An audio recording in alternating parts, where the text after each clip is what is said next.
رمضان ایک ایسا مہمان ہے جو تھوڑا سا اکرام کرنے پر بھی آپ کو بہت زیادہ نوازتا ہے، تھوڑا نہیں نوازتا۔ لیکن رمضان کی جو نوازشیں ہیں، رمضان کے جو تحفے ہیں، جو رمضان آپ کو گفٹ دے گا، اگر آپ اس کو عزت دیں گے تو وہ اس کا گفٹ ہونا ان لوگوں کی سمجھ میں آتا ہے جن کا آخرت پر ایمان ہو۔ جو آخرت کو نہیں مانتے، دنیا کو مسافر خانہ نہیں سمجھتے، انہیں رمضان جو کچھ دے کر جاتا ہے، جو گفٹ دے کر جاتا ہے، اس گفٹ کی ان کی نظر میں قدر نہیں ہوتی۔ سمجھ میں آ رہی ہے بات؟ مثال سے سمجھاتا ہوں۔ چھوٹے بچے جب پیدا ہوتے ہیں اور فیملی پلاننگ والوں کے غم میں اضافہ ہوتا ہے تو اکثر رشتہ دار بچوں کو لفافوں میں پیسے دے رہے ہو، کچھ کھلونے دے دیتے ہیں، جھنجھنا پکڑا دیا تو بچے کو جھنجھنا اچھا لگتا ہے۔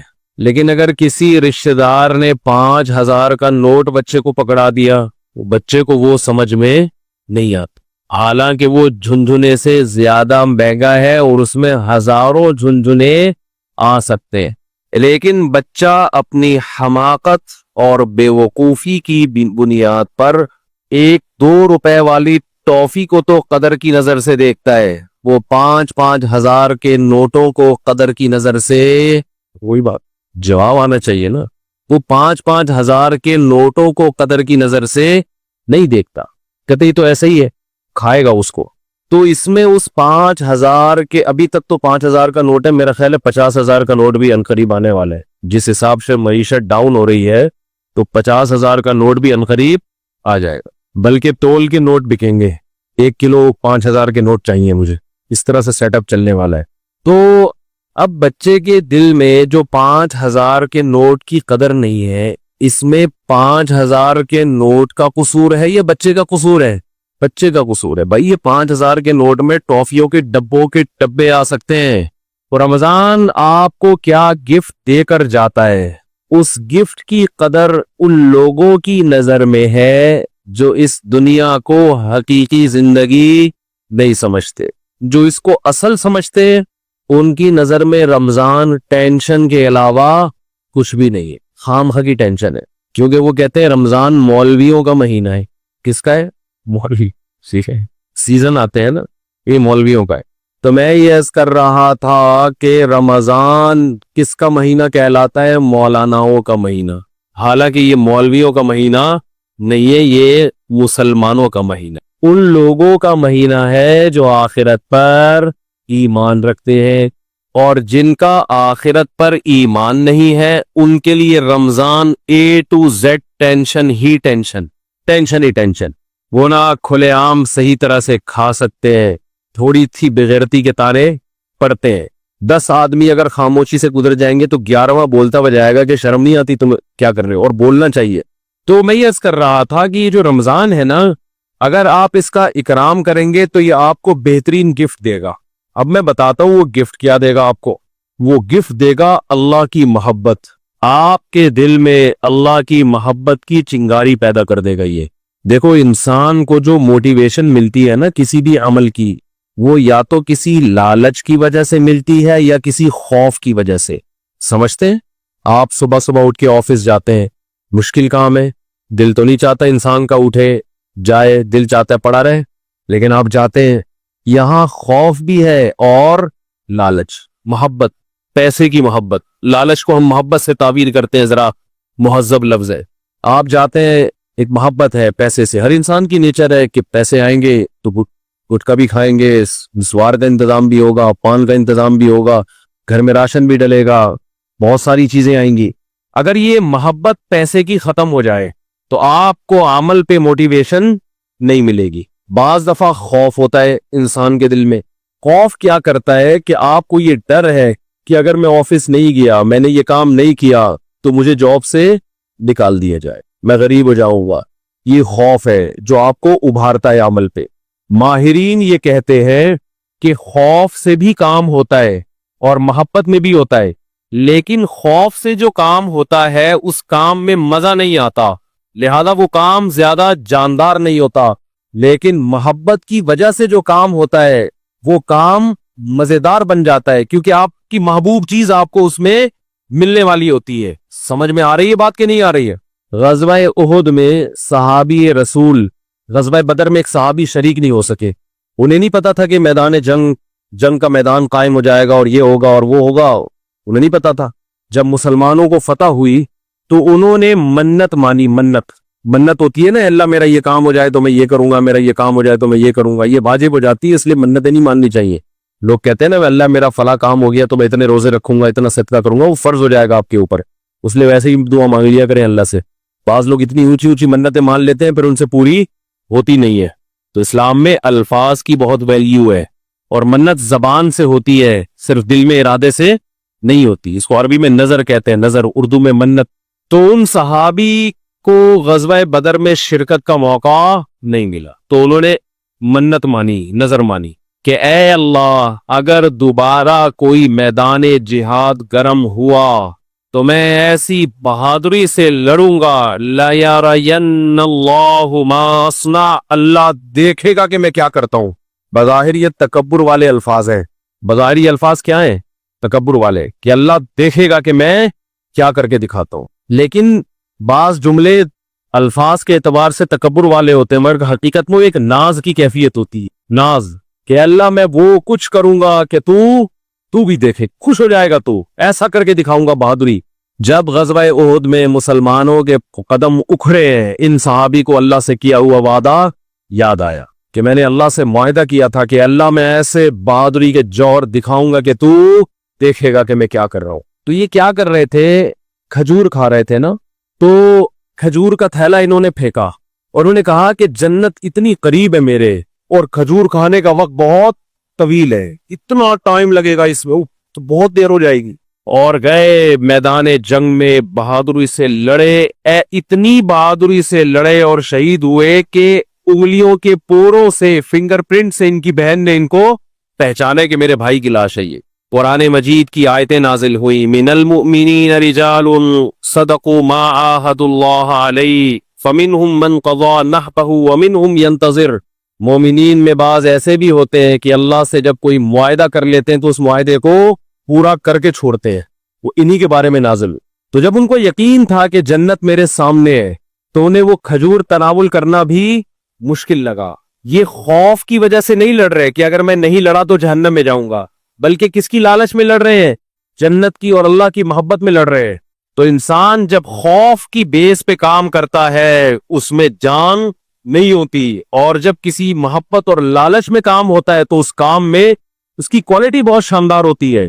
تو اللہ نے ہمیں رمضان کا جو مہینہ دیا، وہ مہینہ اگر آپ اس مہینے کا اکرام کریں گے تو وہ مہینہ آپ کے اندر اللہ کی محبت پیدا کر دے گا، اور جب انسان کے دل میں محبت پیدا ہوتی ہے تو محبوب کے حکم کو فالو کرنا مشکل نہیں اور آسان بھی نہیں، بلکہ مزیدار بن جاتا ہے۔ 3 درجات ہوتے ہیں نا، حکم کی اتباع کرنا مشکل، اور اس سے اوپر کیا ہے؟ مشکل ختم ہو گئی، نہ مزیدار ہے نہ مشکل ہے۔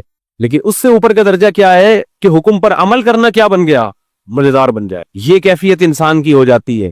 تو اگر آپ رمضان کا حقیقی معنوں میں اکرام کریں گے تو رمضان آپ کو اللہ کی محبت کا گفٹ دے کے جائے گا۔ وہ کیسے؟ زبان آج بہت خشک ہو رہی ہے، پانی نہیں ہے یا موسم میں شاید خشکی ہے، کچھ ایسا سیٹ اپ جو موسم میں خشکی ہے میرا خیال۔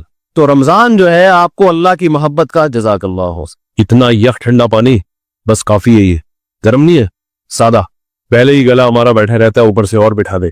تو اللہ کی محبت کا گفٹ دے کے کیسے؟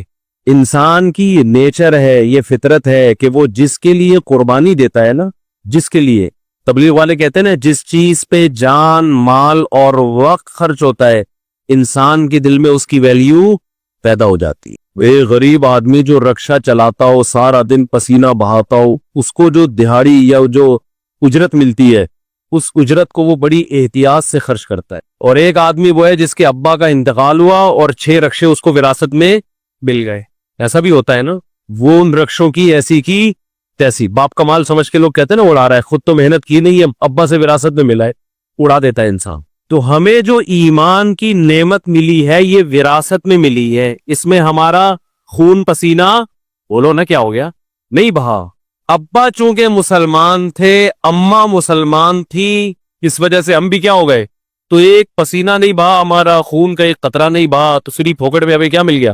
حضرت بلال کو اسلام فری میں نہیں ملا. وہ جب مسلمان ہوئے, گرم ریتوں پہ لٹایا گیا, ان کو سینے پہ بھاری بھرکم پتھر رکھے گئے. کیا اللہ نے کچھ لوگ کیسے خاندانی بنائے, وہ نظریات کو فالو کرتے ہیں, وہ کلچر کو فالو نہیں کرتے. حضرت بلال کو کیا مل رہا تھا اس میں؟ اچھی والی زندگی گزر رہی تھی, غلام تھے وہ, تو حبشی لوگ غلام ہی ہوا کرتے تھے عربوں کے, کھانا پینا مل رہا تھا, ایک ٹینشن. تو بڑے بڑے پتھر سینے پہ رکھے جا رہے ہیں, گرم ریت پہ لٹایا جا رہا ہے, مگر نعرہ لگا رہے ہیں احد احد, خدا کیا ہے؟ ایک ہے. میں نہیں مان. کیسے ویژنری, کیسے نظریاتی. خباب ابن ارت رضی اللہ تعالی عنہ رسول اللہ صلی اللہ علیہ وسلم کے پاس آئے مکہ میں, وَهُوَ مُتَوَسِّدٌ لَهُ مُتَوَسِّدٌ بِبُرْدٍ لَهُ او کما قال, کہ آپ صلی اللہ علیہ وسلم کی چادر تھی, اس سے آپ صلی اللہ علیہ وسلم کونی پہ سر رکھ کے لیٹے ہوئے تھے.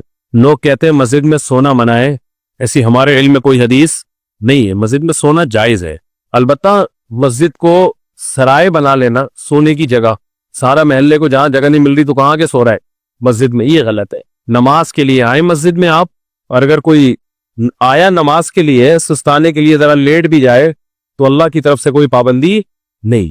آئے نماز کے لیے, ہاں یہ نہ ہو کہ سرائے بنا لیا جائے, مسجد کو ہوٹل بنا لیا جائے کہ جس کو جگہ نہیں مل رہی, گھر میں بیوی سے پٹا ہوا ہے, سارے محلے والے یہاں آ جائیں. لیکن بذات خود جائز ہے مسجد میں سونا. اور اگر اکا دکا کبھی کوئی مسجد میں آ بھی جائے صرف سونے کے لیے تو بھی کوئی ناجائز نہیں ہے. ناجائز اس وقت ہوگا جب اس کو عام معمول لوگ بنا لیں. حضرت علی رضی اللہ تعالی عنہ کی کچھ ناراضی ہوئی حضرت فاطمہ سے, میاں بیوی میں ہوتی ہے, تو آپ صلی اللہ علیہ وسلم جب گھر گئے حضرت فاطمہ سے ملے, پتہ چلا بھئی کچھ ناراضی ہوئی ہے, اور حضرت علی مسجد چلے گئے. تو وہاں حضرت علی مٹی میں لیٹے ہوئے تھے, آرام کر رہے تھے. اسی پہ آپ صلی اللہ علیہ وسلم نے فرمایا یا ابا تراب, اے مٹی والے. تو اسی کے بعد حضرت علی اپنی کنیت کیا کہتے تھے؟ ابو تراب. اس سے پتہ چلتا ہے کہ اگر کوئی مسجد میں آگے لیٹ جائے تو اللہ کی طرف سے کوئی پابندی نہیں ہے. لیکن یہ ضرور ہے کہ لوگ اس کو سنو کہ سارے محلے والے لیٹے ہوئے, یہ لیٹنے کی جگہ ہی بنا لی. کبھی کبھار ہو جاتا ہے انسان سے. مسجد والے بعض دفعہ بہت سختی کرتے ہیں. اب سفر میں جب ہم چلتے ہیں, نمازیں پڑھتے ہیں سفر کے دوران, بعض دفعہ انسان 2 رکعت پڑھی ظہر کی, تھوڑا سستانے کے لیے لیٹ گیا تو بھی ڈنڈا لے کے کھڑا ہوا ہوتا ہے, پھر گالیاں بھی دے رہے ہوتے ہیں. وہی واقعہ پھر یاد آتا ہے مجھے, ایک آدمی کی بھینس مسجد میں آ گئی تو مولوی صاحب پکڑ کے ڈنڈے سے مارنے لگے. تو دیہاتی جس کی بھینس تھی وہ بھاگتا ہوا آیا, کہہ رہا مولوی صاحب بے زبان جانور ہے, اس کو مار رہے ہو, کبھی مجھے دیکھا آپ نے مسجد میں؟ یہ تو بے عقل بے زبان ہے, غلطی سے مسجد میں آ گیا, اس کو کیوں مار رہے ہو؟ میں آؤں عقل مند ہوں, مجھے مارو تو سمجھ میں بھی آتا ہے, اس بھی چاہتے کو کیوں مارے, اس کے کیا قصور ہے؟ ویسا مسجدوں کا ماحول بنا لیا ہے کہ کوئی آئے نہیں مسجد میں, اتنی سختی نہ کریں. تو کہاں سے کہاں بات چلی جاتی ہے یار. تو آج ویسے بھی کھوپڑی سیٹ نہیں ہے میری, جی کھوپڑی سیٹ آرام نہ ہونے کی وجہ سے نہیں ہے, ویسے کھوپڑی سیٹ ہے الحمدللہ. تو رمضان کی بات چل رہی تھی. ہاں میں یہ عرض کر رہا تھا کہ فری میں جو انسان کو چیز ملتی, ہمیں ایمان ملا ہے فری میں. ابا مسلمان, اماں مسلمان, تو ہم بھی مسلمان, سارے اڑوس پڑوس مسلمان ہیں, قدر نہیں ہے. صحابہ کو ایمان ملا محنت کرنے کے بعد. آج بھی بہت سے غیر مسلمان ہوتے ہیں, میں حیران ہوتا ہوں, بعض ہندو بچیوں کے فون آتے ہیں, گھر کے اندر رہتے ہوئے مسلمان ہو گئی. ایک ہندو لڑکی کا 2-3 سال پرانی بات ہے, فون آیا, میرا خیال ہے 16-17 سال, یہ بچپنے ہی کی, مینٹلی تو انسان بچہ ہی ہوتا ہے اس وقت. اس نے اسلام قبول کیا, پورے رمضان کے روزے بھی گھر میں رکھے, کسی نے اس کو تبلیغ نہیں کی, نماز بھی چھپ چھپ کے گھر میں پڑھ رہی ہے. اور والدین اتنے سخت ہیں کہ اگر ان کو پتا چل گیا تو جان سے مار دیں گے, یہ خطرہ ہے. میں نے اس سے پوچھا, 2-3 سال پرانی بات ہے, میں نے پوچھا آپ کو کس نے تبلیغ کی؟ اس نے کہا میری یہ سمجھ میں نہیں آتا کہ ہمارے والدین پتھر کی بنی ہوئی مورتیوں کو کیوں پوجتے ہیں, ان نے کیا رکھا ہوا ہے؟ صبح مٹھائی رکھ کے جائیں گے, شام کو بھی وہ مٹھائی ویسی کی ویسی. جو بھگوان مٹھائی نہ کھا سکے وہ ہماری حاجت روائی مشکل کشائی کہاں سے کرے گا؟ اتنے بڑے بڑے عقل مندوں کو یہ بات سمجھ میں نہیں آ رہی, ایک 15-16 سال کی بچی کو یہ بات سمجھ میں آ گئی, اس کی کھوپڑی میں آ گئی یہ بات. کہہ رہی پھر میں نے ویڈیوز دیکھی یوٹیوب پہ علماء کی, اور وہ پھر اللہ نے اس کو ہدایت دی, تو وہ وہیں اس نے کلمہ پڑھا, وہیں مسلمان ہوئی, کسی کو نہیں بتایا کیونکہ مار دیں گے اس کو. چھپ کے نمازیں پڑھ رہی ہے, ایسے بہت ہے, ایک نہیں ہے. تو یہ وہ لوگ ہیں جن کی اسلام پر کچھ خرچ ہوا ہے, محنت ہوئی ہے. ہمیں اسلام ملا ہے فری میں, قربانی نہیں ہے. تو اللہ رمضان کے ذریعے، حج کے ذریعے، قربانی کے ذریعے، مختلف عبادتوں کے ذریعے ہم سے قربانی دلواتے ہیں کہ کچھ کرنا پڑے گا۔ سورہ عنکبوت میں اللہ نے کیا فرمایا کہ تم یہ سمجھتے ہو کہ تم جنت میں داخل ہو جاؤ گے، وَهُمْ لَا يُفْتَنُونَ، تمہیں آزمایا نہیں جائے گا، ایسا نہیں ہو سکتا، اللہ آزمائے گا۔ تو آزمانے کے طریقے نماز بھی ہے، آزمانے کے طریقوں میں زکوٰۃ، صدقات و خیرات بھی ہے، آزمانوں کے طریقے میں ایک طریقہ کیا ہے؟ رمضان بھی ہے۔ تو یہ وہ مہینہ ہے جس کا آپ اگر اکرام کریں گے تو یہ آپ کے دل میں جانے سے پہلے پہلے اللہ کی محبت کی چنگاری بھڑکا کر چلا جائے گا، اور جب اللہ کی محبت کی چنگاری بھڑکے گی دل کے اندر تو آپ کے لیے عمل کرنا مشکل نہیں، آسان نہیں، بلکہ مزیدار ہو جائے گا، کہ محبوب کی خاطر قربانی دینے میں انسان کو مزہ آتا ہے، بشرطے کہ اس کو پتا ہو کہ میرا محبوب مجھے دیکھ رہا ہے، اس کو یہ پتا ہو۔ کیسی مسلمانوں کی ترتیب دائیں بائیں ہو جاتی ہے، سب پوری دنیا میں ایک ہلچل مچ جاتی ہے۔ تو رمضان کا اکرام کیسے کرنا ہے، اس میں دو چار چیزیں میں آپ کو بتا کے بس بیان کو آج میں ختم کرتا ہوں۔ سب سے پہلا تو ہے فرض روزے۔ یہ تو رمضان تو رکن ہے نا، رمضان کے روزے ابھی سے نیت کرے کہ رمضان کا ایک روزہ بھی قضا نہیں کر، کچھ بھی ہو جائے۔ دیکھو جو سوچ سوچ کے روزے رکھتا ہے نا، اس کے لیے روزہ رکھنا مشکل ہے۔ جو نہ رکھنے کا آپشن ہی ختم کر دے، اس کو پتہ بھی نہیں چلتا، پورا مہینہ گزر جاتا۔ بعض لوگ روزے کے بارے میں سوچتے ہیں رکھوں کہ نہیں رکھوں، ان کے لیے ایک ایک روزہ ٹینشن ہے، ایک ایک روزہ ٹینشن۔ اور اگر آپ نے یہ عزم کر لیا کہ بھائی میں مسلمان ہوں، نو کا آپشن میرے پاس نہیں ہے، تو پتہ ہی نہیں چلتا۔ ویسے ایک روزہ رکھو کتنا مشکل کام ہے بھائی، ہم لوگوں سے کو بتاتے ہیں پیر اور جمعرات کا روزہ سنت ہے، اچھا خاصا ٹینشن ہوتی ہے کیونکہ سنت ہے نا، فرض تو نہیں ہے، رکھے نہیں رکھے ایک ٹینشن، رکھنے کے بعد بھی بعض دفعہ بھی سوچ رہا ہوتا ہے یار نہ رکھتا تو اچھا تھا، بعض دفعہ یہ بھی وسوسے آنا شروع ہوتے ہیں شیطان کی طرف سے۔ لیکن جو کام کرنا ہی کرنا ہے تو اس میں انسان فارغ ہو جاتا ہے کہ بھئی یہ اس میں ٹینشن ختم ہو جاتی ہے۔ تو یہ نہ سوچیں کہ میں کتنے رکھوں گا۔ خواتین کی جو ایام ہوتے ہیں نا مینسز کے، ان ایام کی حفاظت، ان کو شمار کرنا عورت پہ فرض ہے، یہ خوب سمجھ لیں۔ آج کل یونیورسٹیوں میں، اچھا یہ جو راکٹ والا مضمون تھا نا، یہ بھی میں چھوٹی سی بات بتا دوں کہ یہ جو مسلمان علماء کا اس سے تعلق نہیں ہے کہ آپ چاند پہ پہنچ رہے کہ نہیں پہنچ رہے، اس کا ہماری یونیورسٹیوں سے تعلق ہے۔ چاند پہ پہنچنے کے طریقے یونیورسٹیوں میں پڑھائے جاتے ہیں، سمجھتے ہو کہ نہیں سمجھتے؟ تو ہونا یہ چاہیے تھا کہ ایک تصویر آ رہی ہوتی، ایک ویڈیو آ رہی ہوتی، جاپان کے سائنسدان یا امریکہ کے سائنسدان چاند پہ پہنچ رہے، نیچے کراچی اور لاہور یونیورسٹی کی بھی ویڈیو آ رہی ہوتی کہ وہاں بھی سائنسدان لگے ہوئے، پروفیسر لگے ہوئے کہ ہم غبارے کو چاند تک کیسے پہنچائیں۔ چلو پہلا غبارے کا تجربہ کر لیں، پھر راکٹ بھی بھیجیں گے۔ تو یہ مولویوں کو گالیاں نہ دیا کریں، یہ اپنے سائنسدانوں کو برا بلا کہا کریں، یا حکمرانوں کو کہا کریں۔ نہیں آ رہی میرا خیال ہے بات سمجھ میں؟ یہ مولاناؤں کا ہیڈک نہیں ہے کہ چاند پہ جا پہ کہ نہیں جا رہے۔ اس کی مثال ایسے ہے کہ جیسے کوئی ابھی کرونا کی وبا پھیلی ہوئی ہے نا، کرونا کی وبا پھیلی ہوئی ہے، ڈاکٹر ایک ویڈیو آ رہی ہے جس میں ڈاکٹر ویکسین تیار کر رہے ہیں، دوسری ویڈیو آ رہی ہے جس میں کربلا کے واقعات بیان ہو رہے ہیں، تیسری ویڈیو آ رہی ہے کہ اس میں 4 شادیوں کا تذکرہ ہو رہا ہے، چوتھی آ رہی ہے۔ تو اب اس میں لوگ کہہ رہے ہیں مولانا لوگ دیکھو کیا کر رہے ہیں، ادھر وہ کرونا کی ویکسین تیار کر رہے ہیں اور ادھر مولانا لوگ کیا الٹی باتیں کر رہے ہیں۔ تو بھائی وہ جو ویڈیو، اس میں ایک ویڈیو ایسی بھی آنی چاہیے کہ ہمارے ڈاکٹر بیٹھے ہوئے کرونا کی ویکسین بنانے کے لیے، تو ہمارے ڈاکٹروں کی سرے سے کوئی ویڈیو آ ہی نہیں رہی ہے، تو پھر یہی ہوگا کہ قلعے کا رخ قبلے کی طرف ہے کہ نہیں ہے، پھر تو یہی ہوگا نا کچھ۔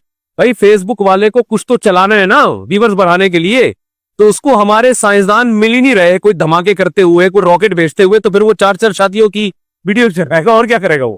تو یہ مولاناؤں کا ٹینشن نہیں ہے بھائی، یہ ہماری یونیورسٹیوں کا جو نظام تعلیم اور ہمارے حکمرانوں کی کرپشن، انہوں نے ملک کو کھنڈرات میں دھکیل دیا ہے۔ میں تو کہتا ہوں جو فیس بک پہ ویڈیوز ڈالتے ہیں نا، یہ نہ ڈالا کرے کہ کیلے کا رخ قبلے کی طرف ہے کہ نہیں ہے، کیونکہ لوگ کہتے ہیں یہ دیکھو کس چیز میں لگے ہوئے۔ اصل ویڈیو یہ آنی چاہیے کہ ایک طرف آپ یہ دکھائیں کہ سائنٹسٹ خلائی سیارے بھیج رہے ہیں آسمان، وہاں سے چھلانگے مار رہے، دوسری طرف کراچی کے گٹر کے ڈھکنوں کی تصویریں آنی چاہیے، ڈھکن یہاں کیا ہوئے ہوئے ہیں، کھلے ہوئے ہیں، تیسری طرف گدے گھوڑے کی عیدوں کی تصویریں آنی چاہیے، کچرے کے ڈھیر آنے چاہیے، چرسی آنے چاہیے پائپ کے اندر بیٹھے ہوئے، پھر اصل لبرل لوگوں کا اصل چہرہ آئے گا، کیونکہ یہ جو ملک ہے لبرل لوگوں کے ہاتھ میں، یہ مولاناؤں کے ہاتھ میں نہیں ہے۔ پھر آئے گا ایک طرف دیکھو سائنسدان راکٹ بھیج رہے وہاں پہ، اور ادھر کراچی میں گٹر کے ڈھکن لگانے کے لیے بھی حکومت تیار نہیں ہے، تو لوگ سائنسدانوں کا مولویوں سے مقابلہ کروا رہے ہیں، حالانکہ دونوں کی فیلڈ بالکل الگ الگ ہے. نہیں آ رہی میرے خیال. تو آسمان میں خلائی سیارے بھیجنا مولویوں کی فیلڈ تھوڑی. مولوی موٹیویشن کرے گا, آپ کو موٹیویٹ کرے گا کہ سیارہ بھیجنے کے کیا اسلام میں فضائل ہیں, ٹھیک ہے نا, سائنسدان بننے کے کیا فضائل ہیں, ڈاکٹر بننے کے کیا فضائل ہیں, وہ مولانا بیان کرے گا. ہر چیز میں علماء کو برا بھلا کہتے ہیں لوگ. دوسری بات یہ کہ فیس بک اور یوٹیوب کی دنیا تو کھلی ہوئی ہے نا, بہت سے لوگ مولانا نہیں ہوتے, مولانا بن کے آئے ہوئے, وہ تو آپ ہر ایک پر یہ ٹھپا لگا رہے ہیں مفتی ہیں. مفتی عبد القوی کو بھی لوگوں نے کیا بنا دیا, اتنے فون آئے میرے پاس, مفتی صاحب دیکھیں مفتی عبد القوی کیا کر رہے ہیں, یہ ہوتے ہیں مفتی. میں نے کہا بھائی اس پہ کہاں مفتی لگانے پر گورنمنٹ کی طرف سے کوئی پابندی نہیں ہے. کس نے بولا یہ مفتی ہے؟ کسی کو بھی اٹھا کے مفتی آصف زرداری صاحب کر دو آپ, پھر کہو دیکھو یہ مفتی لوگ کیا کیا کر رہے ہیں. مفتی کا ڈگری کوئی ہمارے ملک میں کوئی سسٹم نہیں ہے, پتھر اٹھاؤ مفتی نکلے گا نیچے سے. اور صرف یہ مفتیوں کے ساتھ نہیں ہو رہا, ڈاکٹروں میں بھی ایسے ہی ہے, جعلی سرٹیفکیٹ کے ڈاکٹر بھرے ہوئے ہیں. اور حکیم تو ہول سے, جس کا دنیا میں کوئی کام نہیں ہے وہ حکیم بنا ہوا ہے.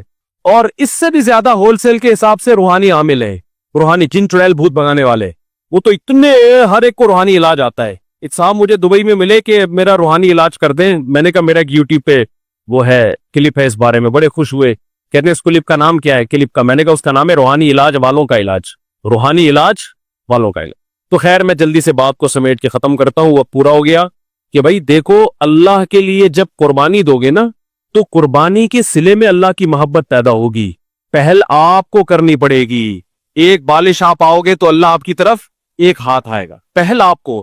تو اس پہل میں آج یہ عزم کرے سب سے پہلے. میں خواتین کے کچھ بات عرض کر رہا تھا کہ اپنے جو ان کے مینسز کے ایام ہوتے ہیں ان کو عورت پر واجب ہے کہ وہ نوٹ کر کے رکھے, کیونکہ عادت سے اس کا تعلق ہے کہ جتنے دن کسی خاتون کی عادت ہے پھر اگلے مہینے اتنے دن تک وہ ایام شمار ہوں گے. یہ میں زیادہ ڈیپ میں نہیں جا رہا ابھی. تو بہت سی خواتین پاک ہو جاتی ہیں مگر روزہ چھوڑ دیتی ہیں, بہت سی ناپاک ہوتی ہیں مگر روزہ رکھتی ہے. تو مسائل کا علم ہے ہی نہیں. بہشتی زیور ایک جامع تو رشید نے چھاپی ہے, آسان بہشتی زیور, تسہیل بہشتی زیور کے نام سے. وہ کتاب ہر گھر کی ضرورت ہے. اس میں بہت روز مرہ کے مسائل لکھے ہوئے. ہمارے اہل حدیث حضرات اس پہ اعتراضات کرتے ہیں, تو کسی مسئلے پر اعتراض کریں تو میرے سامنے لے کر آئے اس کو. سمجھتے کہ نہیں سمجھتے؟ اعتراض کرنا آسان ہوتا ہے, گورنمنٹ کی طرف سے کوئی پابندی نہیں. ابھی میرا وہ بات ہوئی تھی نا, مناظرہ لوگوں نے نام دے دیا, حالانکہ مناظرہ نہیں تھا. اس میں ہوا یہ تھا کہ وہ ایک بار بار کہہ رہے تھے تقلید یہ ہے تقلید وہ ہے. میں نے کہا آپ بیٹھیں پہلے مجھے بتائیں تو آپ کے ہاں تقلید کی ڈیفینیشن کیا ہے, تو میں پہلے لکھوں گا, پھر اگلی نشست میں ہم اس پہ کیا کریں گے, بحث کریں گے. کیونکہ ایسے ادھر ادھر باتیں کرنا بہت آسان ہوتا ہے. تو سامنے بیٹھ کے آپ مجھے ریٹرن لکھ کے دیں, میں پہلے آپ کے دعوے کو سمجھوں گا آپ کا دعویٰ ہے کیا, پھر ہم اس پہ بحث کریں گے. تو محترم نے دعویٰ یہ بتایا کہ کسی کی کو بلا دلیل فالو کرنا کیا کہلاتا ہے, تقلید, اور یہ حرام ہے, ناجائز ہے. میں نے کہا کسی کی بھی تقلید و حرام ہے؟ انہوں نے کہا کسی کی بھی تقلید و حرام ہے, وہ موجود ہے, ریکارڈ ہے. تو میں نے ان سے کہا کہ اچھا کوئی تابعی اگر صحابی کی تقلید کرتا ہے بغیر دلیل ان کی بات کو مانتا ہے تو یہ بھی حرام ہے. اب وہ یہاں کی بات کو انہوں نے کیا شروع کر دیا, وہ کہہ رہے ہیں کہ وہ بھئی آپ نے خود ہی دعویٰ کیا, یا تو آپ دعوے سے رجوع کرو, میں تو موقع دے رہا ہوں آپ کو دعوے سے رجوع کرنے کا, میں کوئی بحث تھوڑی کر رہا ہوں آپ سے.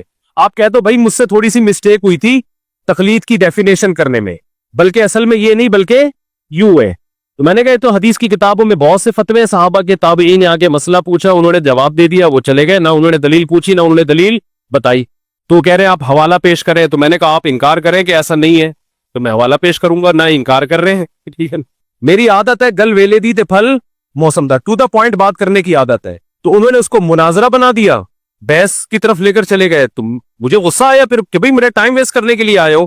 میں کوئی پروفیشنل مناظر نہیں ہوں, نہ میں آپ سے مناظرے کے لیے بیٹھا, اور میرا دل صاف تھا, لہذا میں نے ان کو ریکارڈ کرنے کی بھی اجازت دی. انسان کے دل میں چور ہوتا ہے تو ریکارڈ کرنے کی اجازت نہیں دیتا, اور میں نے ان کو یہ کہا لائیو نہیں کریں, کیونکہ بعض دفعہ انسان کی زبان سے ایسی بات نکل جاتی ہے کہ وہ پبلش کرنے کی نہیں ہوتی. لیکن انہوں نے خیر اس کو لائیو بھی چلایا اور جو کچھ ہوا سب کے سامنے ہے. تو گل ویلے دی پھل موسم دا, ٹو دا پوائنٹ بات ہونی چاہیے. تو وہ یہ سمجھ رہے تھے شاید میں ان کو نیچا دکھانا چاہتا ہوں. نہ میں نیچا دکھانا چاہتا ہوں بھائی, میں آپ سے آپ کا دعویٰ سمجھنے کی کوشش کر رہا ہوں کہ آپ کا تقلید کے بارے میں موقف کیا ہے. کہنے تفسیر کی فلاں کتاب میں یہ لکھا, بھائی تفسیر کی کتاب میں کیا لکھا ہے یہ تو مفسر کا موقف ہے نا, میں تو اہل حدیث کا موقف پوچھنا چاہتا ہوں, آپ کا موقف کیا ہے. تو آج کا جو دور ہے نا حق کو سمجھنے کا نہیں ہے, بس ایک دوسرے کو نیچا دکھانے کا وہ ہے. بات کیا چل رہی تھی, یہ ہاں میں یہی کہہ رہا تھا یہ جو بہشتی زیور کتاب ہے نا مسائل کی، یہ گھر میں رکھیں. یہ بہت ہندوستان میں اس کتاب کو اللہ نے جتنی مقبولیت عطا فرمائی ہے اتنی مقبولیت کسی دوسری کتاب کو نہیں ملی ہے. جہیز میں خواتین کو یہ کتاب دی جاتی تھی تو جامعۃ الرشید نے آسان کر کے چھاپی ہے. اور اگر کوئی اہل حدیث حضرات کہتے ہیں یہ غلط ہے، یہ قرآن و سنت کے خلاف ہے، تو مجھے بتائیں کون سا مسئلہ قرآن و سنت کے خلاف ہے، میں اس کا جواب دوں گا انشاءاللہ. اور پھر ان سے کہے کہ آپ ایک ایسی کتاب لے کر آئیں جو قرآن و سنت کے موافق ہو. آپ تو مسائل کی کتاب لکھیں نا، آپ کی تو کوئی ہے ہی نہیں اس طرح کی. یہ فوراً جواب میں کہتے ہیں ہماری کتابیں یہ جو ابو داؤد اور بخاری ہماری ہے، تو آپ بخاری اور ابو داؤد گھر میں رکھیں اور روز مرہ کے مسائل آپ اس سے نکالیں، آپ کو نہیں ملیں گے. تبھی تو علماء کتابیں لکھتے ہیں کہ آسان کر کے قرآن و سنت کی روشنی میں مسائل کا علم کو ایک جگہ جمع کر دیا جائے. تو آپ لکھ لیں کوئی کتاب، آپ بخاری مسلم سے ہی لکھ لیں، نہ خود لکھ رہے ہیں نہ لکھی بھی کتاب، کیڑے نکال رہے ہیں بس.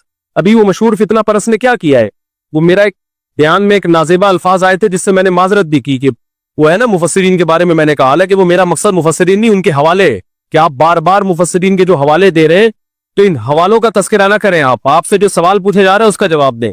ایک مشہور زمانہ ہے انہوں نے کیا کیا، توصیف الرحمن راشدی نے یہ کہا، فلانے نے یہ کہا، سب کے جو اس طرح کی چیزیں ہیں نا نکال کے کلپ بنا کے مارکیٹ میں چلا دیا. تو علماء کی باتوں کو میں جو اس طرح کی نیگیٹو چیزوں کو اگر آپ کتابوں سے جمع کرنا شروع کریں گے اور تقریروں سے جمع کر کے کلپ بنائیں گے تو اس سے معاشرے میں جوڑ پیدا نہیں ہوگا بلکہ توڑ پیدا ہوگا. یہ بالکل ایسے ہی ہے جیسے آپ سب کی دعوت کریں اور آپ بولے تمہارے ابا نے فلاں سن میں یہ غلط کام کیا، تمہارے چاچا نے فلاں سن میں یہ غلط کام کیا، تمہارے ماموں نے فلاں سن میں یہ غلط کیا، اور تمہاری پھپھو ایک دفعہ پکڑی گئی تھی بھاگ کے، تو پھر آئی تھی توبہ کر لی تھی لیکن پکڑی گئی تھی، اور تمہاری خالہ کو بھی میں نے دیکھا ہے ٹکٹکی باندھ کے تمہارے چاچو کو دیکھ رہی تھی. یہ سارا کر کے آپ نے ایک دسترخوان پہ سب کو دعوت کی اور یہ کلپ چلا دی اور کہا میں جوڑ پیدا کرنے کے لیے یہ کام کر رہا ہوں، میرا مقصد امت میں توڑ نہیں ہے. واہ رے واہ، خدا کی قسم مزہ آ گیا. تو بعض لوگوں کا یہ کام ہے فلاں بزرگ نے اپنی کتاب میں یہ لکھا، فلاں بزرگ نے اپنی کتاب میں یہ لکھا، فلاں بزرگ نے اپنی کتاب میں یہ لکھا، فلاں دیوبندی نے اپنی کتاب میں یہ، فلاں بریلوی نے تقریر میں یہ کہا، فلاں اہل حدیث نے تقریر میں یہ کہا، فلاں نے وہ اتنا ملغوبہ بنا کے سب علماء سے لوگوں کو بدگمان کر کے کہا کہ میرا کام امت میں جوڑ پیدا کرنا ہے، میں فرقہ پرستی اور توڑ کو کبھی پنپنے نہیں دوں گا. خدا کی قسم اس سے بڑا لطیفہ دنیا میں کوئی ہو نہیں سکتا. مثبت چیزوں کو ہائی لائٹ کیا جاتا ہے. ہر انسان سے غلطیاں ہوتی ہیں، ہر انسان سے. علماء اس بارے میں ایک اصول بیان کرتے کہ آدمی غلط ہو پھر اگر وہ صحیح بات بھی کرے تو اس کی وجہ سے متاثر مت ہو. جیسے غامدی صاحب نے اسلام کا بیڑا غرق کر دیا، دو چار اچھی باتیں بھی کرتے ہیں، وہ جنت جہنم کی بھی تھوڑی سی باتیں کر لیتے ہیں، لیکن ویسے پورا انہوں نے پردہ کے بھی دھجیاں اڑا دیں، عدت کے حکام کی دھجیاں اڑا دیں، داڑھی کا انکار کر دیا، اور پتہ نہیں کیا کیا. دو چار باتیں اچھی کر لیتے ہیں کہ اللہ کا وجود ہے، اللہ کی توحید ہے، ملحدوں کے خلاف تقریریں بھی ان کی ملتی ہیں. اور بعض دفعہ بندہ کیا ہوتا ہے، صحیح ہوتا ہے لیکن اس سے غلطیاں ہوتی ہیں. تو اگر کوئی بندہ ٹھیک ہے اس سے کبھی غلطی ہو رہی ہے تو آپ اس کی غلطی کو اچھال رہے ہو، اس کا مطلب آپ غلط ہو، آپ کی سوچ کیا ہے، غلط ہے، آپ نیگیٹیوٹی کو فروغ دے رہے ہو معاشرے میں. تو خیر کہاں سے کہاں بات چلی گئی، ہم تو رمضان شوال میں الجھے ہیں. تو بہشتی زیور کتاب ہے، مسائل بہشتی زیور حضرت مولانا اشرف علی تھانوی کی. جہاں حضرت مولانا اشرف علی تھانوی کا نام آئے گا لوگ فوراً کہتے ہیں انہوں نے اپنے نام کا کلمہ پڑھایا تھا، اشرف علی رسول اللہ. میں ممبر پہ بیٹھ کے دعوے سے کہتا ہوں انہوں نے کبھی اپنے نام کا کلمہ نہیں پڑھایا. اس کے میں ویڈیو ریکارڈنگ میں جواب دے چکا ہوں، اور اس جواب کا جو جواب آیا ہے نا وہ ادھورا آیا، اس میں میری پوری اعتراضات کا جواب دیا نہیں گیا ہے. اس لیے میں کہہ رہا ہوں ایک دفعہ سامنے بیٹھ کے میں محترم سے اشکال کر لوں گا کہ حضرت اشرف علی تھانوی نے جو کلمہ پڑھوایا ہے اس کی حقیقت کیا ہے. میں سامنے بیٹھ کے میں مناظرہ نہیں کروں گا، بحث بھی نہیں. جیسے لوگوں کو اجازت ہوتی ہے نا سوال پڑھنے کی، بھائی محترم کی مجلس میں لوگوں کو اجازت ہے کہ سوال پڑھ کے سناتے ہیں، تو ہمیں بھی تو اجازت دو نا. میں نہیں پڑھ سکتا تو میرا کوئی نمائندہ چلا جائے گا، وہ جا کے آپ کی خدمت اقدس میں سوال پڑھ لے گا. آپ کا ظرف اتنا بھی نہیں ہے کہ آپ کسی کو آپ کی مجلس میں سوال پڑھنے کی اجازت دے دو. ہم نے تو یہاں کھلی اجازت دی ہوئی ہے نا، بیان کے بعد سب کو اجازت ہے سوال پوچھنے کی.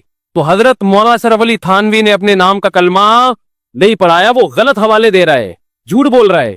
اور اگر پڑھایا ہے کلمہ فرض کر لے تو پھر وہ مسلمان نہیں ہے، پھر آپ ان کو مسلمان کیوں کہہ رہے ہو؟ جو آدمی یہ دعویٰ کرے کہ مولانا اشرف علی تھانوی نے اشرف علی رسول اللہ کا کلمہ پڑھوایا ہے، کیا وہ مسلمان ہو سکتا ہے جو یہ کلمہ پڑھوائے؟ قادیانی مرزا غلام احمد قادیانی کے نام کا کلمہ پڑھتے ہیں، اس وجہ سے کافر ہے یا نہیں ہے؟